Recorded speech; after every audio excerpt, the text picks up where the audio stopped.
Seigneur Père, on veut te prier pour ce temps, Seigneur, pour ce partage. On veut te prier pour ce moment. Merci, Seigneur, parce que tu es avec nous. Père, tu es présent, Seigneur, même pendant ce temps, Seigneur.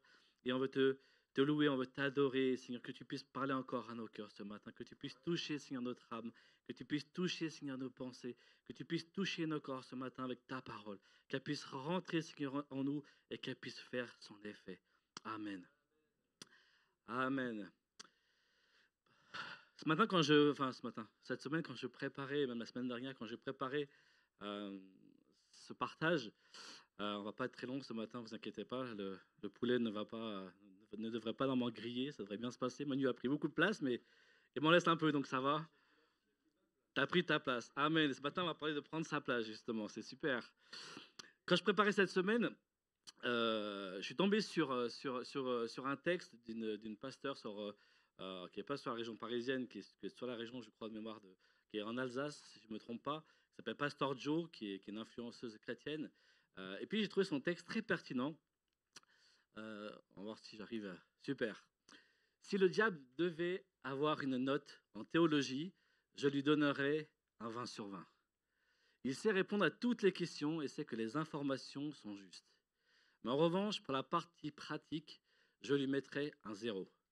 Tant que je sais, sans pratiquer, tu es au même niveau scolaire que le diable. Amen. Moi, je crois ce matin que le Seigneur veut nous appeler à rentrer dans quelque chose. Je crois que le Seigneur veut nous appeler. C'est vrai que c'est important de connaître les choses. Il faut connaître les choses du Seigneur. Il faut grandir avec le Seigneur. Et je crois que le Seigneur nous appelle à pratiquer, à être en action, à être actif dans son royaume. Et quand je préparais cet enseignement, cette prédication, je pensais à mon ancienne église où j'étais, le pasteur qui m'a fait grandir, parce qu'on vient tous de milieux différents, d'églises différentes. On a, c'est vrai, des églises ADD, on a, alors peut-être pas ici, mais certains peut-être ont grandi dans des églises d'Arbis, dans l'église des frères, dans des églises pentecôtistes, baptistes, peu importe. On a tous grandi peut-être dans des milieux différents, peut-être d'autres sont nés ici, peut-être, et ont grandi ici, mais on a tous grandi dans des milieux différents, des familles différentes, on a appris des choses différentes. Mais dans l'église, on a grandi, on a évolué. Et moi, j'aimerais dire merci ce matin aussi à l'équipe pastorale qui est en place, à Manu, à Priscille en tant qu'autorité, parce qu'ils forment, ils apprennent, ils nous font grandir, ils élèvent des hommes et des femmes dans ce peuple. Amen. Et moi, j'aimerais remercier, dire merci. Merci parce que c'est important de pouvoir élever, de pouvoir partager, de pouvoir reprendre aussi, d'apporter, de souffler une vision et prêcher des choses qui nous font réellement grandir. Et je pense que le défi aujourd'hui de l'Église ou du corps pastoral, des ministères, c'est de donner un repas équilibré. Et dans l'Église, si on ne prêche que sur la prophétie, on va avoir une Église plutôt prophétique. Et si on ne prêche que sur l'évangélisation, on va avoir une Église qui sort beaucoup, mais qui peut manquer la sanctification. Et on a besoin aujourd'hui, dans le corps de l'Église, d'avoir des ministères, d'avoir des autorités qui puissent prêcher des choses équilibrées. Amen. Je pense que l'Église d'aujourd'hui, c'est une Église qui est locale et qui a des valeurs de rassemblement, de communion fraternelle, une Église qui doit équiper les disciples pour aller au-delà, pour aller vers l'extérieur, pour apporter l'amour. Amen. Et je pensais il y a 100 ans en arrière, quand on grandissait dans un village, on, on trouvait sa moitié dans ce village, souvent à travers des bals, souvent à travers des fêtes, etc., même à l'école. On se mariait dans ce village, on faisait des enfants dans ce village, on achetait sa maison dans ce village, on grandissait dans ce village et on mourait dans ce village. Et c'était facile de comprendre que l'église locale, elle est locale. L'église locale, elle est locale. Et avant, c'était facile, mais aujourd'hui, on bouge pour nos études, on bouge pour le travail, on bouge peut-être des fois, parfois pour le logement, on bouge pour diverses choses. Des fois, on se marie, puis on va ailleurs, même on peut changer de pays. Mais toujours penser que l'église locale, elle est locale. Et lorsque Paul écrivait à l'église aux Romains, il écrivait aux chrétiens de Rome. Ils étaient actifs à Rome. On connaissait ces chrétiens à Rome. Lorsque Paul écrit à l'église de Corinthe, aux chrétiens de Corinthe, c'était pour les chrétiens de Corinthe. Et je pense que c'est important de se souvenir qu'aujourd'hui, que l'église locale, elle est locale. Et on doit toujours se poser cette question quand on est à la tête de l'Église, dans le corps pastoral, on doit se poser cette question, Seigneur, comment tu veux toucher les perdus? Comment tu veux remplir ton Église, ton royaume? Comment tu veux toucher cette ville? Donne-nous les clés de cette ville. Comment tu veux lever de nouveaux leaders? Comment tu veux élever des hommes et des femmes parmi nous? Et toujours se remettre en question. Et je pense que l'Église doit se réinventer. Je pense que l'Église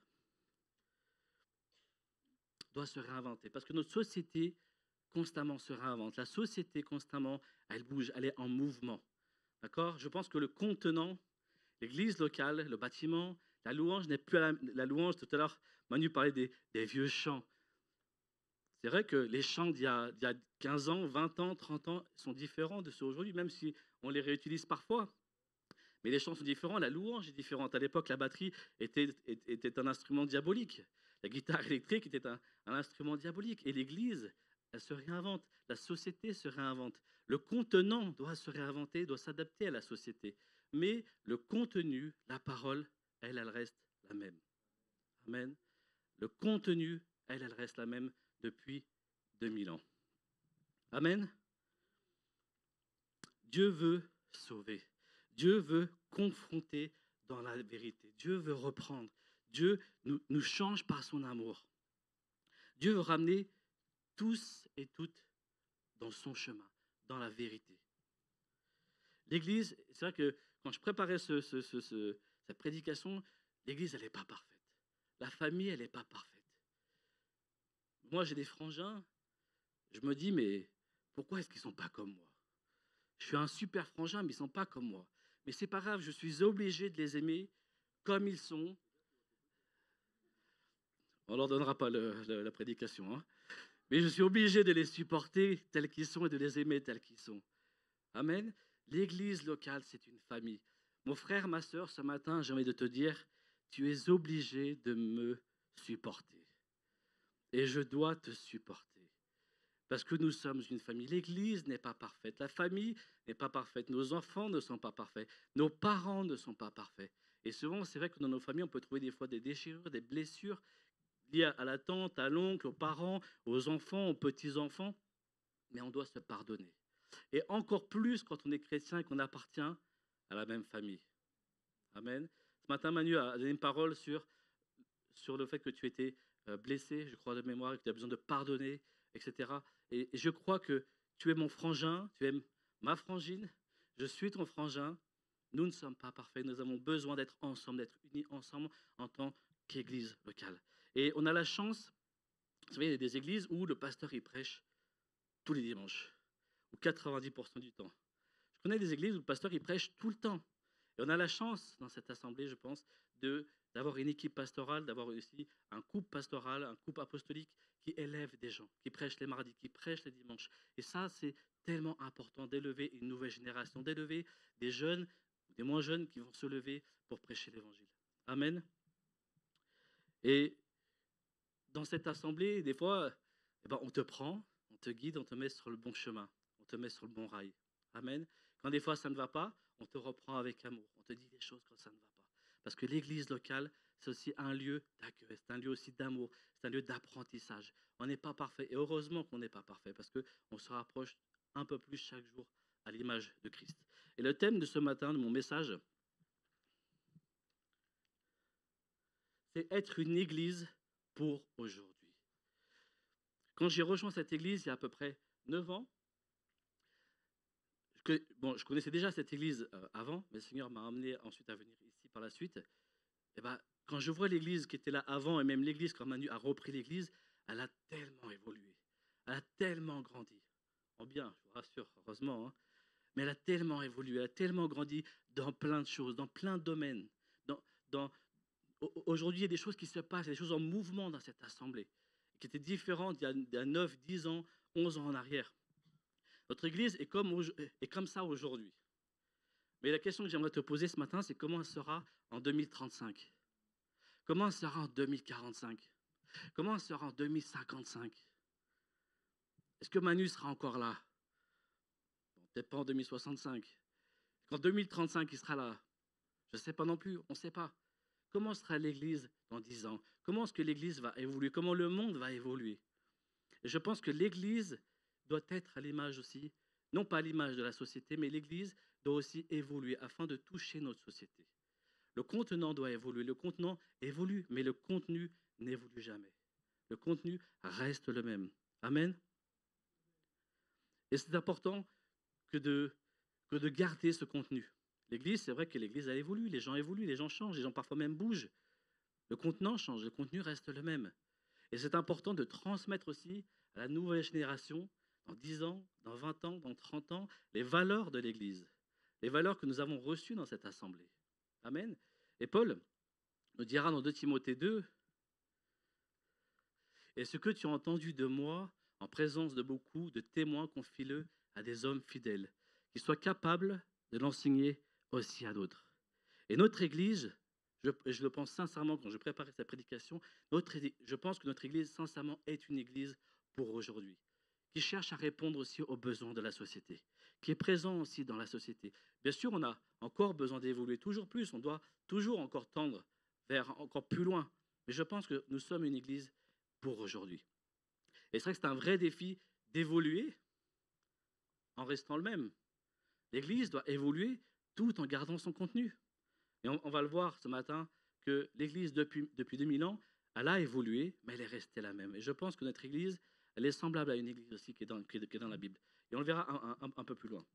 Et je crois que c'est possible de rester le même, de garder le contenu par la grâce de Dieu. Amen. Et l'Église a pour mission aussi, ce matin, il présentait le pasteur qui est sur Paris, mais je crois que l'Église a pour mission aussi d'enfanter d'autres églises, d'implanter d'autres églises. Et ce qui est important, ce n'est pas le logo essentiel, ce n'est pas ça qui est important ce matin, mais c'est celui qui est au-dessus du logo. Amen, c'est Christ qui est important. C'est celui qui est au-dessus qui est important. Et ce matin, quand je préparais ce message, j'avais vraiment aussi à cœur les jeunes. Est-ce que ce matin, il y a des jeunes qui sont là? On est tous jeunes. Merci Manu. Est-ce qu'il y a des jeunes qui sont là? Des jeunes de moins de 20 ans? Est-ce que vous pouvez lever la main ce matin? N'ayez pas honte. N'ayez pas honte ce matin. Moi, ce matin, j'aimerais te dire, ouvre tes oreilles. Ouvre tes 2 oreilles. Parce que ce matin, j'aimerais aussi te parler à toi. Parce que tu es aussi l'Église d'aujourd'hui. Même si tu as 12 ans, 13 ans, 14 ans, peu importe, tu es l'Église pour aujourd'hui.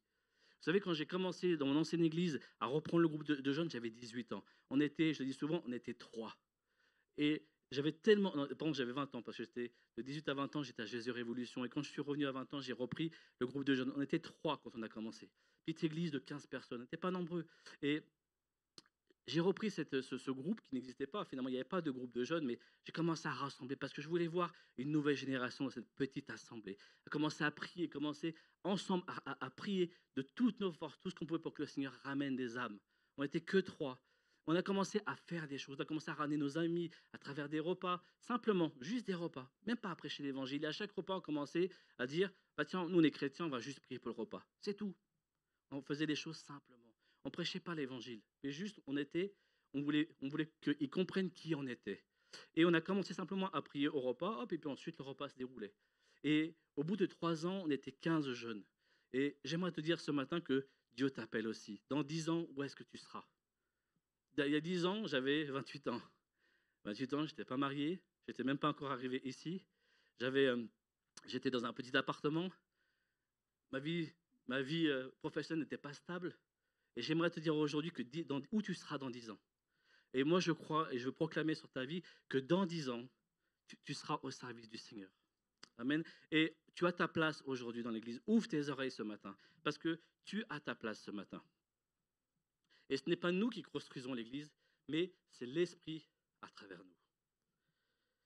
Et moi, j'aimerais aussi remercier ceux qui sont, on va le voir, je vais rentrer désolé dans mon thème, mais moi, j'aimerais aussi remercier ceux qui sont au service dans l'église, qui sont à l'accueil, qui disent bonjour aux gens. J'aimerais remercier l'équipe de louange qui a pas, je ne sais pas si vous savez, moi j'étais dans la louange, mais parfois c'est lourd de préparer. Merci à Elodie, merci à Manuela, merci à ceux qui préparent, merci à l'équipe de louange qui s'entraîne aussi chez eux, qui prennent du temps pour s'entraîner. Merci à l'équipe qui aussi, à la technique, merci à ceux qui font le ménage, merci à ceux qui sont actifs dans l'église, qui servent l'église. Parce que je crois que quand on sert l'église, on sert l'épouse de Christ. Et on la rend plus belle chaque jour. Et si nous servons l'église, on va le voir un peu plus loin, on va rentrer dans le sujet, mais on va parler de l'église d'Antioche qui, pour moi en tout cas, je trouve qu'elle nous ressemble beaucoup. Et cette église d'Antioche, elle était pastorale parce qu'elle savait accueillir. On va le voir dans Actes. C'était une église qui évangélisait, une église qui prêchait, qui était elle-même. C'était une église aussi qui enseignait la parole, qui faisait grandir les âmes, qui formait, qui élevait des hommes et des femmes, des ministères, des disciples. C'est une église qui était prophétique aussi, où l'esprit prophétique était présent. C'est aussi une église qui était apostolique, une église qui savait envoyer. Amen. On ne doit pas réinventer, on doit juste prendre le modèle qui était là il y a 2000 ans. Et on doit juste garder le contenu. Et ce matin, l'église que j'aimerais, donc j'ai dit, c'est l'église d'Antioche, dans Actes 11, au verset 19 à 30, on va prendre le passage, il est un peu long, mais parce qu'il est tellement important, il y a tellement de choses on va le développer un peu plus loin, où il dit, ceux qui avaient été dispersés par la persécution survenue à l'occasion d'Étienne allèrent jusqu'à Phénicie, dans l'île de Chypre, et à Antioche, annonçant la parole seulement aux Juifs. Et il y eut parmi eux quelques hommes de Chypre et de Cyrène qui étaient venus à Antioche, s'adressèrent aussi aux Grecs et leur annoncèrent la bonne nouvelle du Seigneur Jésus. Là, on voit dans ce moment qu'ils prêchaient qu'aux Juifs, mais qu'ensuite, ils ont commencé à prêcher aussi aux Grecs et aux autres. La main du Seigneur était avec eux, et un grand nombre de personnes crurent et se convertirent au Seigneur. Le bruit en parvint aux oreilles de nombreuses... pardon, excusez-moi, je vais dire, c'est un peu petit ici.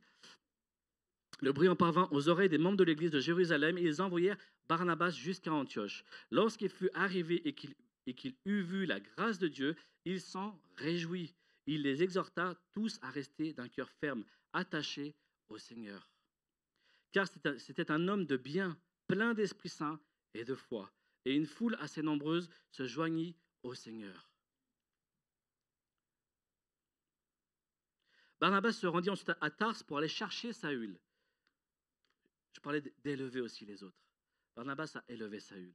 Et l'ayant trouvé, il l'emmena à Antioche. Pendant toute une année, ils se réunirent aux assemblées de l'Église. Ils enseignèrent beaucoup de personnes. Ce fut en Antioche que pour la première fois, les disciples furent appelés chrétiens. En ce temps-là, les prophètes descendirent de Jérusalem à Antioche. L'un d'eux, nommé Agabus, se leva et annonça par l'Esprit qu'il y aurait une grande famine sur toute la terre. Elle arriva en effet sous Claude. Les disciples résolurent d'envoyer chacun, selon ses moyens, un secours aux frères qui habitaient la Judée. Ils le firent parvenir aux anciens par la main de Barnabas et de Saul. Et je pense que l'Église était une Église pour aujourd'hui. L'Église d'Antioche a répondu aux problèmes de la société. Lorsqu'il y avait la famine, ils ont envoyé, ils étaient présents, ils ont parlé aux Juifs, mais ensuite ils ont parlé aux Grecs et aux païens. Ils se sont levés dans leur société. Et cette Église d'Antioche, elle a su, premièrement, accueillir. On voit au tout début, il y a eu une dispersion, une persécution, et l'Église d'Antioche a accueilli chez elle, j'ai plus le passage au tout début, mais marqué qu'ils ont accueilli les personnes qui venaient donc dans l'île de Chypre, à Antioche, etc. Ils ont accueilli chez eux. Et notre Église est une Église, je crois sincèrement, qui sait accueillir, qui aime accueillir. L'Évangile, deuxième point, l'Évangile dans l'Église d'Antioche était annoncé aux âmes, et les gens se convertissaient.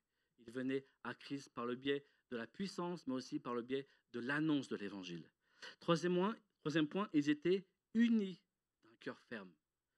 Ils étaient unis d'un cœur ferme. Quatrième point, Barnabas a été chercher Paul. Et il lui a laissé la place aussi pour enseigner. Il l'a élevé. Et l'Église doit élever des hommes et des femmes. Élever des ministères, élever des disciples, élever des hommes qui vont prêcher, des gens qui vont prendre soin. Merci aussi à Insté, ceux qui se lèvent aussi pour enseigner, pour être ensemble. Je pense que c'est des bonnes choses. Cinquième point, des prophètes et des ministères sont venus dans cette assemblée, dans cette église à Antioche. Donc il y a un travail avec les ministères. Et puis sixième point, l'église était généreuse. Durant la famine qui sévissait en Judée, et je crois que l'Église est appelée aussi à la libéralité, à être généreuse avec les pauvres. Et je me dis que si l'Église, si notre Église, ou si l'Église en général n'est pas généreuse avec les pauvres, qui le sera? On voit des actions dans le monde, c'est vrai, mais je crois que l'Église doit aussi être généreuse aussi avec les pauvres. Et on a la chance à être dans l'Église essentielle, d'être une église aussi multi-ethnique. Et comme nous disait aussi Manu, de différentes cultures, de différents endroits, d'où nous venons, etc. Et on n'aura pas ni à la couleur de peau, ni à ton curriculum vitae, ni d'où tu viens, ni ton diplôme, ni si tu es intelligent ou moins intelligent qu'un autre, mais on regarde à ce que Dieu a mis en toi. Et je crois ce matin que Dieu t'appelle à le servir dans son royaume. Amen. Je suis français, tu es algérien, tu es peut-être ivoirien, peu importe d'où tu viens. Et récemment, les femmes ont fait un repas. Alors, bon, je n'étais pas invité malheureusement, mais il paraît qu'elles ont fait un super repas où les sœurs africaines ont préparé le repas de mets exquis de chacun de leur pays. Et apparemment, je vois certains qui me disent oui, oui, c'était très bon. Il y en a qui sont bien gourmandes et qui aimeraient recommencer. Hein.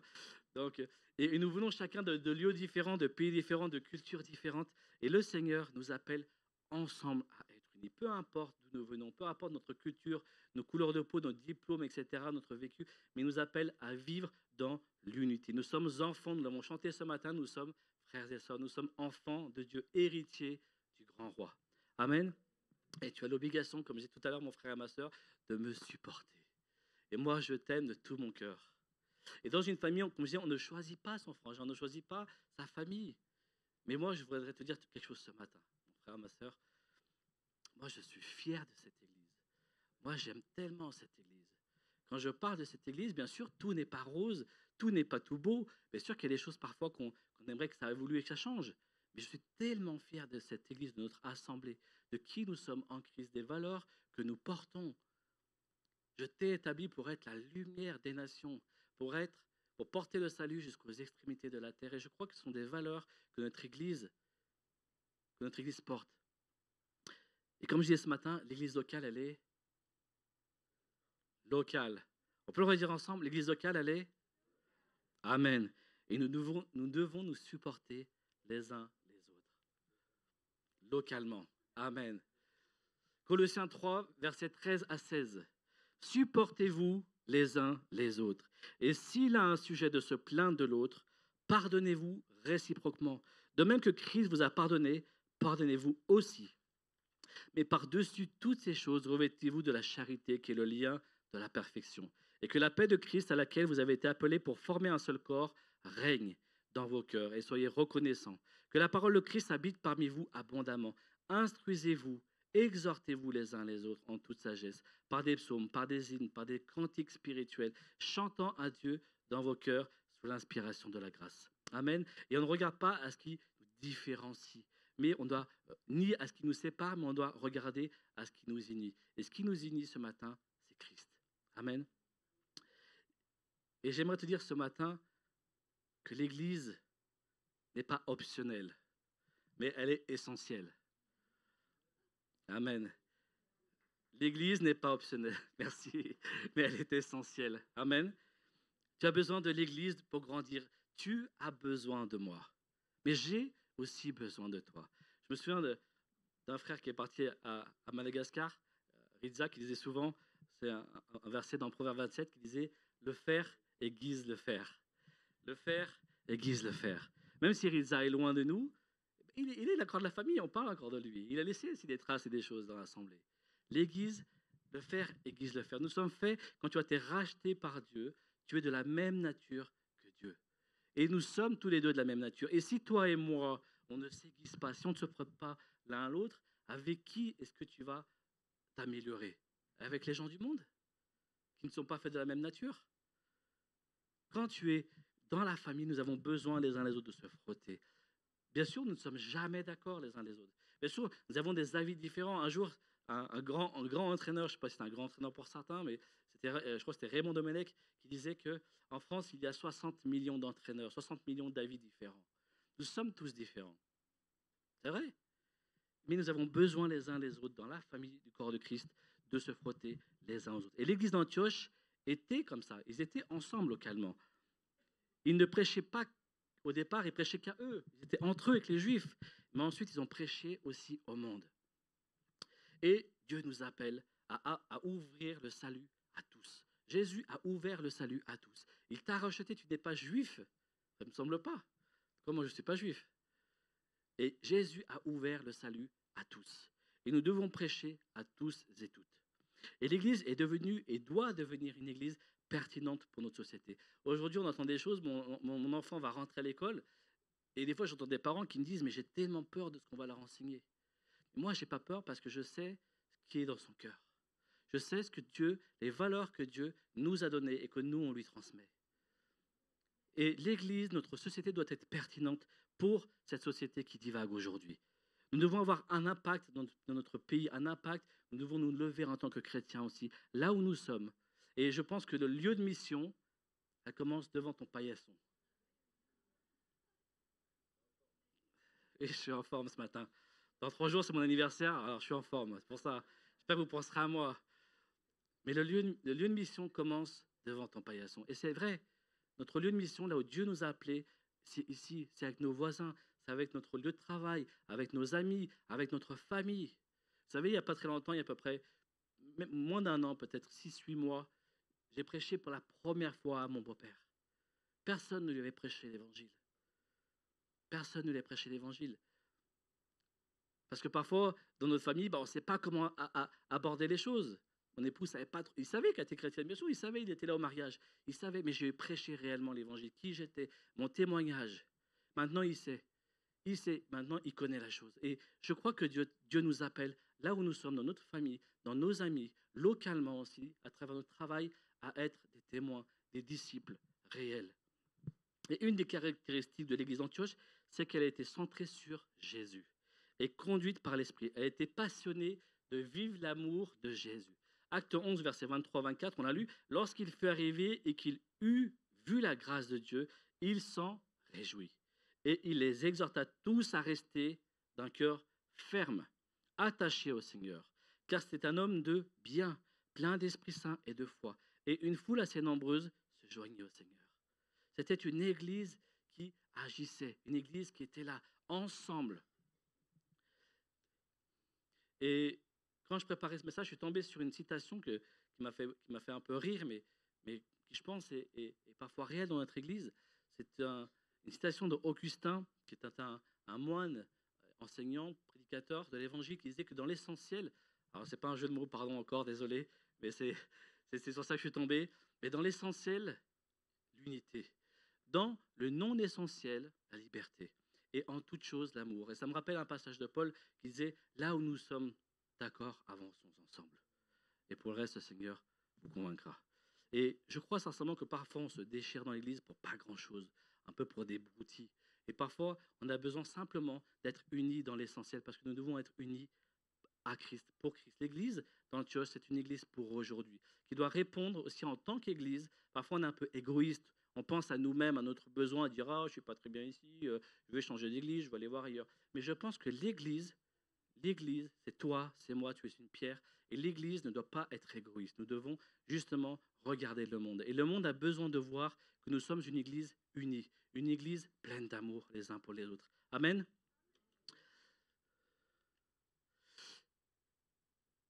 Le verset suivant, c'est Jean 13, versets 34-35, qui nous dit « Je vous donne un commandement nouveau. Aimez-vous les uns les autres comme je vous ai aimés. Vous aussi, aimez-vous les uns les autres. À ceux-ci, tous connaîtront que vous êtes mes disciples si vous avez de l'amour les uns pour les autres. » Si vous avez de l'amour les uns pour les autres. Si vous avez de l'amour les uns pour les autres. Et moi, ce matin, j'aimerais te dire, mon frère, ma soeur, que je t'aime. J'aime cette église, j'aime cette assemblée, j'aime mon pasteur, j'aime cette église pastorale. Est-ce que vous avez déjà dit, moi, je vous encourage ce matin à aller les voir, à les encourager, à dire, Manu, Priscille, on vous aime. On vous aime. Amen. Allez voir Ludo, Simon, et allez les encourager. On vous aime. Je pense que c'est important de s'encourager dans une famille. Et il y a un pasteur qui maintenant est décédé, qui s'appelait, pour certains connaissent, s'appelle Carlos Payan, qui prêchait souvent sur les uns les autres. Et un jour, il a dit, aimez-vous les uns les autres, et le problème, ce sont les autres. On ne regarde jamais à soi-même. C'est toujours la faute d'eux. C'est toujours la faute du pasteur. C'est toujours la faute de lui. C'est toujours la faute de l'assaut qui est trop forte, de la batterie qui est trop forte. C'est toujours la faute de lui là-bas, parce qu'il a un caractère. C'est toujours la faute de ma femme. C'est toujours la faute de mon mari. C'est toujours la faute de l'autre. Mais le Seigneur nous appelle à nous aimer les uns les autres. Et j'aimerais te rappeler ce matin que quand tu penses parfois un peu comme ça, j'aimerais te dire, mon ami, Juste pense une chose. Jésus est mort pour toi, mais il est mort aussi pour lui. Jésus est mort pour toi, mais il est mort aussi pour lui. Et le Seigneur nous appelle à nous pardonner les uns les autres et à vivre dans l'unité ensemble. Le désir du Père, le désir de Dieu, c'est quoi le désir d'un père et d'une mère? C'est de voir une famille réunie. Quand dans une famille, on n'est pas réunis, on est tous séparés. Les parents sont tristes. Et le cœur du Père, c'est de nous voir unis les uns aux autres. Et dans Acte 2, on voit qu'il dit que l'Esprit descendit sur eux. Et ils ont été remplis d'onction. Et même Pierre, qui avait renié 3 fois Jésus, qui avait même honte parfois d'appartenir à Jésus, Pierre est sorti à prêcher ce jour-là et 3000 âmes se sont converties. L'Esprit de Dieu agit et nous transforme. Et moi, je crois que l'Église, que l'Esprit de Dieu transforme notre Église, transforme chacun d'entre nous pour que nous soyons unis. Et Acte 11, 26, il est dit aussi que c'est à Antioche, je vais retrouver, non, c'est pas celui-là, c'est pas grave. C'est à Antioche que pour la première fois, les disciples furent appelés chrétiens, parce qu'ils vivaient ensemble fermement et que l'Esprit de Dieu agissait, parce qu'ils étaient une église locale, ils étaient présents ensemble, ils agissaient ensemble. Et à cause parfois du passé, on peut avoir honte de dire je suis chrétien. On a parfois honte de dire qui nous sommes, même dans notre travail, parce qu'on parle des guerres catholiques, de tout ce qui s'est passé, etc. Et parfois, on peut avoir honte. Mais moi, je crois que l'Église doit répondre aujourd'hui à notre société et dire qui nous sommes en tant que disciples de Jésus. Quelles sont nos valeurs? Qu'est-ce que l'Église nous portons? Quelle est l'image que nous portons du Christ? Et l'Église, 1 Timothée 3,15 nous dit que l'Église est la colonne et l'appui de la vérité. Matthieu 5,13 nous dit que nous sommes appelés le sel de la terre. Matthieu 5,14 nous dit vous êtes la lumière du monde. Tout à l'heure, Manu l'a pris. Nous sommes appelés la lumière du monde. Et si la lumière, on la met sous un boisseau, il n'y a plus de lumière, on est dans l'ombre. Quelqu'un disait que l'ombre, c'est l'absence de lumière. Et moi, je crois qu'en tant qu'Église, là où nous sommes, là où tu es, nous devons être la lumière. Nous devons apporter au monde. Nous devons vivre ces choses. Et récemment, je parlais avec mon épouse. Voilà, je suis un peu plus à l'aise qu'elle pour parler aussi que je suis chrétien et prêcher, etc. Elle me disait, mais moi, je n'arrive pas des fois à créer l'opportunité ou à prêcher tout simplement parce que je ne suis pas comme toi. Et elle me dit, mais comment tu fais? Et je dis simplement, je dis la vérité. C'est-à-dire que lundi matin, quand j'arrive au boulot, on m'a dit, qu'est-ce que tu as fait ce week-end? Ce week-end, samedi, écoute, j'ai fait un bon barbecue avec des amis. Voilà, fait ça, c'était super. En plus, j'avais une bonne journée. Dimanche matin, je suis allé à mon église. C'était super aussi. Et puis dimanche après-midi, ça peut fatiguer, je me suis reposé. Voilà, je dis la vérité. Et à travers ça, ça a permis de créer des... Ah, mais t'es chrétien, toi? Ah, mais tu vas dans une église, t'es catholique? Ah non, je suis protestant. Puis, tu sais où ça fait du gospel, tout ça, où on chante, on crie. Ah ouais, t'es là. Ils ont des costumes? Non, ils n'ont pas de costume, ils sont habillés normalement. Bon, il y a certains des fois qui mettent des choses sur la tête, comme ça, mais nous sommes une église unie. Et simplement, je suis simplement qui je suis. Et comme je vous disais tout à l'heure, le groupe de jeunes, quand on s'est réunis, on n'a pas prêché l'évangile à tout va en disant convertissez-vous, race de vipères, sinon vous allez mourir. C'est parce qu'on était simplement là, entre nous, simplement. Écoutez-nous, nous sommes chrétiens. Avant de commencer, on prie, simplement. Et on priait. Et ça mettait tout de suite une paix et une autorité. Et ensuite, il y avait des conversations. Parfois, on parlait de Dieu, parfois, on ne parlait pas de Dieu. Mais ça a permis de créer des relations, des contacts. Et des jeunes se sont approchés. Et à travers mon travail, à travers simplement dire qui je suis, qu'est-ce que j'ai fait dimanche, ça permet de créer des relations. J'ai pu prier sur mon travail pour des gens qui étaient malades. Ils m'ont dit, écoute, j'ai mal au dos, je sais que tu es chrétien, tu peux prier pour moi. Je dis, oui, mais moi, je peux prier pour toi maintenant. D'accord, j'ai prié, j'ai imposé mes mains au travail à des gens. Là où tu es un témoignage vivant. Tu es le sel de la terre. Amen. Et parfois, on pense que nous sommes appelés et qu'on doit avoir les mêmes témoignages que David Wilkerson, que Nicky Cruz, qui s'est converti, on voit le film La croix et le poignard. On pense parfois avoir des témoignages de folie pour pouvoir prêcher l'évangile. Vous savez, quand j'étais à Jésus Révolution, il y avait une Finlandaise qui m'avait toujours percuté. Son témoignage, c'était, quand elle prêchait, elle disait, moi, je ne croyais pas en Dieu. Et un jour, quelqu'un m'a parlé de Dieu, m'a invité à l'église, je suis venu et j'ai donné ma vie à Jésus. Et maintenant, je suis chrétienne. C'est ça son témoignage. Et quand elle prêchait, elle disait aux gens, viens et vois. Vous savez, souvent Jésus disait, viens et vois. Viens et vois. Elle disait, viens voir l'église, viens voir qui est l'église, ok, viens voir mon église, qui elle est. Et moi, j'aimerais t'inviter ce matin à dire, viens et vois, viens voir mon église, qui elle est. Viens voir qui nous sommes. Pardon, j'ai dû sauter un. Hop, acte 13, versets 1 à 4. Il y avait dans l'église d'Antioche des prophètes et des docteurs, Barnabas, Siméon, appelé Niger, Lucius de Cyrène, Manaën, qui avaient été élevés avec Hérode le tétrarque. Et Saul, pendant qu'il servait le Seigneur dans le ministère et qu'il jeûnait, le Saint-Esprit dit, mettez à moi Barnabas et Saul pour l'œuvre à laquelle je les ai appelés. Alors, après avoir jeûné et prié, ils leur imposèrent les mains et les laissèrent partir. L'Esprit a parlé. L'Esprit a parlé de les mettre à part, mais c'est l'Église qui a envoyé. Et parfois, on veut être envoyé sans l'Église. Et moi, j'aimerais te dire ce matin, dans tous tes projets que tu peux avoir, même tes projets parfois même d'entreprise, demande à ce qu'on prie pour toi, que l'Église aussi t'envoie. Moi, je crois aussi, il y avait une sœur qui est à Marseille, qui s'appelle Priscille Pilonel, pour ceux qui connaissent, la fille de Jean Pilonel, qui a créé une école chrétienne.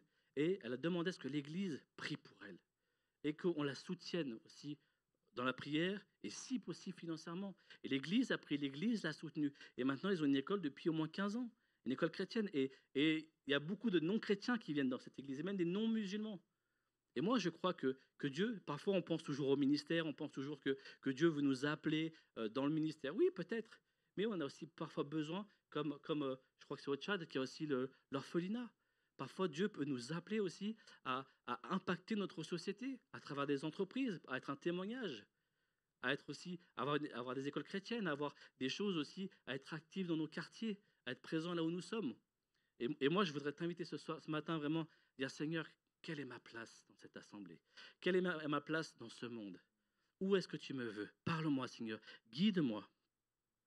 Le Seigneur t'appelle. Et dans Acte 11, verset 29, il est dit que les disciples envoyaient chacun selon ses moyens. Parfois, on pense que pour soutenir, il faut donner 1 000 euros par mois. Non. Parfois, le Seigneur nous appelle à prier. Parfois, le Seigneur nous appelle à donner financièrement. Parfois, le Seigneur nous appelle à donner une voiture. Parfois, le Seigneur nous appelle à donner peut-être un vase, peut-être des fourchettes, peut-être autre chose à soutenir parfois. On ne sait pas. Mais ils donnaient chacun leurs moyens, selon ce qu'ils avaient. Et merci d'être une église qui soutient la mission. Ce matin, c'est vrai que Manu a parlé de la mission, et je sais que nous sommes une église qui soutenons généreusement la mission. Et j'aimerais me dire merci à tous ceux qui soutiennent dans la prière, tous ceux qui soutiennent aussi dans les finances, parce que je pense que c'est important de soutenir aussi ceux qui sont au loin, de soutenir aussi pour la mission, mais aussi pour les gens qui sont dans le besoin, dans la pauvreté, etc. Et Dieu nous appelle dans l'ombre à briller. Dieu nous appelle dans l'ombre à briller. Dieu, dans le monde, t'appelle à briller pour lui. Amen. Et j'aimerais te dire ce matin, sois fier d'appartenir à Jésus. Sois fier d'appartenir à cette église. Sois fier parce que tu es de notre famille. Je m'appelle Fabien, Christ essentiel. Amen. J'appartiens à Christ, mais j'appartiens aussi à cette église. Et c'est important aussi de prêcher dans le monde, mais de dire aussi qui nous sommes en tant qu'église. L'église, on pense que parfois on a honte de dire « Ah non, mais j'appartiens à une église, d'accord, mais je suis libre. » Pourtant, ce n'est pas ce que la Bible nous dit. Ce n'est pas ce que Jésus nous dit. Nous sommes unis. Quand tu es dans une famille, tu n'es pas libre. Moi, après, vous n'êtes pas invité, hein, mais après, j'ai un barbecue avec ma famille. Avec ma famille charnelle, pardon. Hein. Je vous aime, mais je ne peux pas vous inviter parce qu'on sera trop nombreux pour le barbecue. Hein. Mais après, j'ai un temps avec ma famille. Bah oui, mais avec ma famille, j'agis différemment. J'agis différemment parce qu'il y a des choses, je sais qu'il y a des choses où on ne peut pas parler de certaines choses, on ne peut pas aller sur certains points, etc. On respecte aussi dans la famille. On peut avoir des désaccords aussi. Des fois, on n'est pas d'accord. Mais on est unis ensemble. Et je n'ai pas le choix, c'est ma famille. Tu es de cette famille. Tu appartiens à notre assemblée. Tu appartiens à l'église essentielle parce que l'église locale, elle est locale. Amen. Je vois qu'il y en a certains qui sont encore réveillés. Amen. J'ai bientôt fini, ne vous inquiétez pas. Et je vais continuer avec le passage dans 1 Corinthiens 1, au verset 23, qui nous dit « Nous prêchons Christ crucifié, scandale pour les Juifs et folie pour les païens. » Et j'aimerais t'encourager ce matin à être fou pour Jésus. Vous savez, récemment, je vais terminer là-dessus, je vais appeler l'équipe de louange à s'approcher. Il y avait une histoire qui m'a fait un peu rigoler, où c'est l'histoire d'un couple qui arrive dans un village avec un âne. Je ne sais pas si vous l'avez déjà entendu. Et ce couple, ils montent tous les deux sur cet âne, et puis ils avancent. Et puis les gens du village qui ne les connaissent pas disent, oh là, mais regardez ces gens, la protection animale, c'est pas très bien, ils lui mettent tellement un poids, c'est pas bien. Alors le lendemain, ce couple, alors le mari il laisse son épouse sur, sur le... Non, pardon, l'homme qui conduisait l'animal avec les victuailles, avec tout ça, il se promène dans le village avec son épouse, qui était elle par terre, qui marchait. Et puis les gens critiquent, ils disent, oh mais regarde, cet homme quand même, il n'est pas très gentleman, regarde, il pourrait quand même laisser sa place. Alors le lendemain, cet homme laisse la place à cette femme, à sa femme, avec les victuailles qu'il portait. Et puis le lendemain, et les gens commencent à critiquer encore, en disant, mais regarde, franchement, pour qu'ils se prennent, la protection animale, il faut faire attention, le poids, etc. Alors le lendemain, l'homme et la femme ont porté les courses. Et puis l'animal marchait à côté d'eux. Et les gens disaient, mais regarde ces deux idiots. Ils ont un âne et ils s'en servent même pas. J'aimerais te dire, quoi que tu fasses, tu seras toujours critiqué. Que tu sois à Jésus ou pas, tu seras toujours critiqué. Donc j'ai envie de dire ce matin, appartiens à Jésus. Sois un témoin là où tu es. Tu seras critiqué quoi qu'il arrive. Parle de Jésus. Simplement, comme je disais, simplement là où tu es. Dimanche, j'étais à l'église, simplement. Pas besoin de monter sur la table et d'élever ta main et de chanter nous sommes unis par un lien d'amour ou Seigneur, tu brises les chaînes. Être simplement qui tu es. Dieu t'a appelé à être toi-même. Dieu t'a appelé enfant, héritier du grand roi. Et que nous puissions comprendre que Dieu nous appelle. Là où tu es, sois l'église pour aujourd'hui, pour notre société. J'ai vraiment un cœur de t'encourager ce matin à être là où tu es, dans ton école, sois l'église. Dans ton école, sois l'église.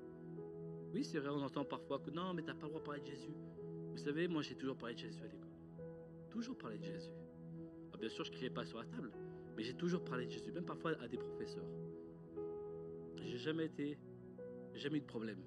Il y a des façons de faire, on doit s'adapter à notre société. Vous savez, des chrétiens, tout à l'heure, Manu parlait quand on est un homme de Dieu, je crois que c'était au Centrafrique, il me semble que les gens étaient enterrés vivants. Il y a des pays où les chrétiens sont persécutés. Et ils ne prennent pas la grande louange et ils ne se réunissent pas. Mais là où ils sont, simplement, dans leur société, ils prêchent l'évangile comme ils peuvent le faire. Et nous avons la chance d'être libres. Et j'aimerais t'encourager ce matin. Là où tu es, simplement, reste toi-même et prêche l'évangile. Juste dis qui tu es. J'étais dimanche à l'église. On a passé un bon temps, c'était un super temps. Puis dimanche après-midi, le frère, il nous a même pas invités au barbecue. Tu peux le dire, pas de problème. Tu peux le dire à tes collègues lundi.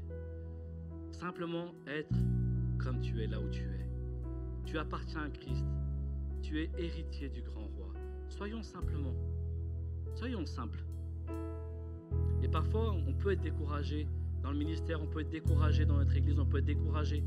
Mais le Seigneur nous appelle constamment à être des témoins fidèles, à être des disciples de sa parole. Amen. Et que là où tu es, que les gens puissent comprendre, réaliser c'est quoi être chrétien. Souvent on dit, je suis chrétien. Mais c'est quoi réellement un chrétien? C'est un disciple de Jésus qui marche. C'est un disciple qui aime Jésus, qui est passionné par Jésus.